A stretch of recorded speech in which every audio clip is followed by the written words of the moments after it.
Close your eyes for a second. Picture a warm summer evening, the clink of a glass bottle of soda, the hum of a distant lawnmower. Can you smell it? The sweet, syrupy scent of a soda fountain cherry Coke. The crisp ink of a freshly mimeographed school paper. The leathery smell of your dad's recliner by the console TV.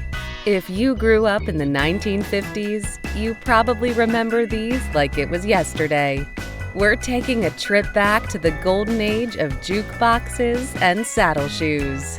Before calculators, there was the mechanical adding machine, the glorious clunky hero of math. These noisy contraptions were office staples. Office workers knew the satisfying clack, clack, clack of those metal keys. And if you were a kid, sneaking a few clicks when the boss wasn't looking made you feel like a tiny, very important accountant. You'd punch in the numbers, yank the lever, and boom, the result rolled out on a paper tape. The adding machine was math with drama. He came knocking with a suitcase full of magical brushes, cleaners, polishers, and a smile. The Fuller Brush Man was a trusted face in the neighborhood. Housewives loved his charm.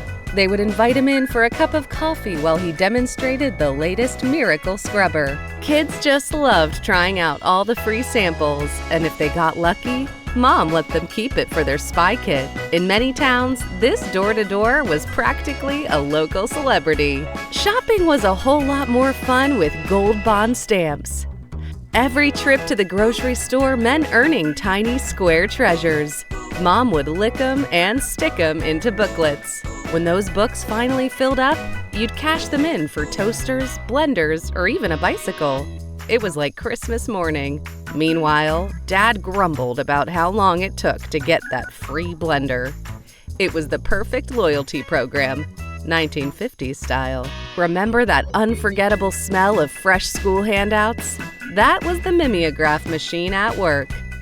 Teachers cranked out copies by hand, and the whole room smelled like ink and success. Sometimes a kid got chosen to run the crank. That brought instant celebrity status, and we all wanted to be that kid.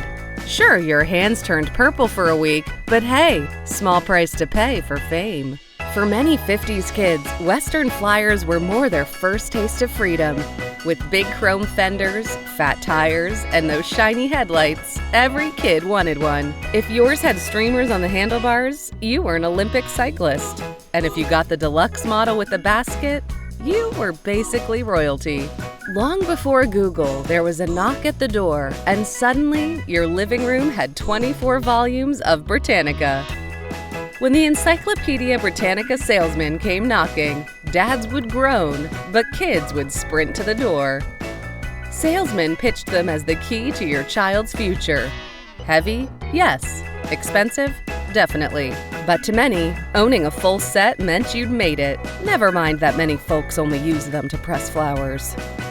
Nothing said Friday night like a drive-in movie. Families would pile into the car and roll down the windows. Pajamas? Check. Popcorn? Check. That scratchy speaker hanging on the car window? Double check. Sure, the picture was fuzzy and the mosquitoes were relentless, but who cared? You were watching Creature from the Black Lagoon under the stars. Life didn't get better than that. Now this one was a big deal. The 1950s brought a wave of relief when Jonas Salk's polio vaccine became available. For parents, it meant hope. They lined up their kids with trembling hands and grateful hearts. For kids, well, let's just say that the sugar cube didn't quite make up for the fear of the needle. Did you get the polio vaccine at school or the doctor's office? Up next is one that takes you straight back to grade school, the Fluffernutter sandwich. Peanut butter plus marshmallow cream equals heaven. This sandwich was lunchtime royalty. It was the sweetest lunchbox surprise ever. Sticky, gooey, and unapologetically messy. Moms pretended it was just as good as a balanced meal, and kids definitely weren't complaining.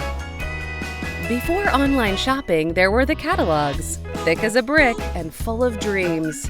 Whether it was the Sears Roebuck, Montgomery Ward, or Spiegel, you could find everything from pajamas to patio furniture. Kids spent hours poring over those glossy pages, marking must-haves with a pencil, and then realizing their allowance wouldn't cover any of it. Sunday nights were sacred. Watching shows like Ed Sullivan, Lassie, and The Wonderful World of Disney was a shared ritual. The whole family gathered around the TV, no distractions, just warm company and crackling laughter. And if you missed it, well, good luck joining the lunchroom chatter on Monday. If you didn't have a radio flyer wagon, you probably knew someone who did. It was part workhorse, part race car, perfect for hauling toys, soda bottles for recycling, or younger siblings. You could even turn it into a fort with a blanket. These wagons were sturdy, bright, and forever tied to childhood adventure. What's the wildest thing you ever hauled in your radio flyer? Polished, preppy, and oh-so 50s. Saddle shoes were the height of school fashion.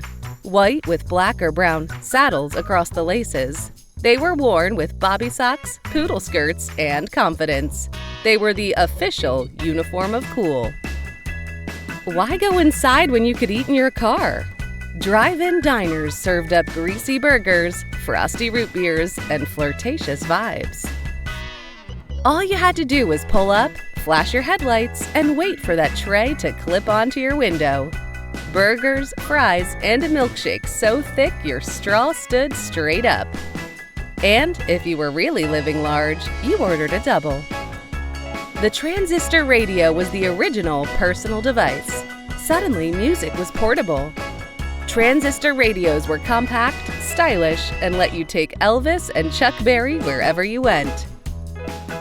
They were small enough to sneak under your pillow and loud enough to rock out to Hound Dog after lights out. Another reward system that sparked obsession, the S&H Green Stamps. They were Mom's secret side hustle. Collecting them was like a game. Save enough and you could walk into a redemption center and pick your prize. It made grocery shopping feel like treasure hunting. If you're picturing modern gym equipment, this one might actually confuse you. Ellipticals in the 1950s were actual elliptical trains, small exercise machines that mimicked skiing and were used in physical therapy settings. Very rare, but they existed. And if you had one, you were ahead of your time. The soda fountain was the hangout. A nickel got you a root beer float or cherry phosphate at the local soda fountain. Swiveling on those chrome stools, watching the soda jerk flip the milkshake tin like a pro was classic 50s. Add a jukebox and a group of friends, that was your Friday night fun. Simple, sweet, timeless. Ever wondered why your grandparents are so patient? It's probably because they had to use a rotary phone as teenagers. Rotary phones taught you patience the hard way. Each dial took effort and time. Quick calls took forever. If you messed up the last digit, you had to start over. And heaven help if your crush's number had 2 9s in it. But the click and whir brought pure satisfaction. Televisions in the 50s were a major part of household furniture. A console TV was a furniture piece that just happened to play I Love Lucy. They were big, boxy, and built to impress. No remote, of course. You had to get up to change the channel. But they brought magic into every living room. MICKEYMOUSE. The Mickey Mouse Club was the show of the decade. With the catchy theme song, kids everywhere felt like part of a special club. And honestly, you definitely can still catch a 50s kid humming the tune under his breath sometimes. Every afternoon, you'd plop down in front of the TV for the Mickey Mouse Club. Annette Funicello was everyone's crush, and owning a pair of Mickey ears was every kid's dream. The king of the wild frontier, Davy Crockett captured every kid's imagination. His hat, iconic. His adventures, legendary. The Davy Crockett craze swept the nation. There were coonskin caps and toy rifles everywhere, and kids went about belting "Born on a Mountaintop" off-key. Disney's miniseries made him a hero, and toy stores had to restock the merch every few weeks. The 1950s were a slower time, a warmer time, and for many, the best years of their lives. What do you remember from the 1950s? Drop your favorite memories in the comments below. If this video took you back, don't forget to like and subscribe for more trips down memory lane.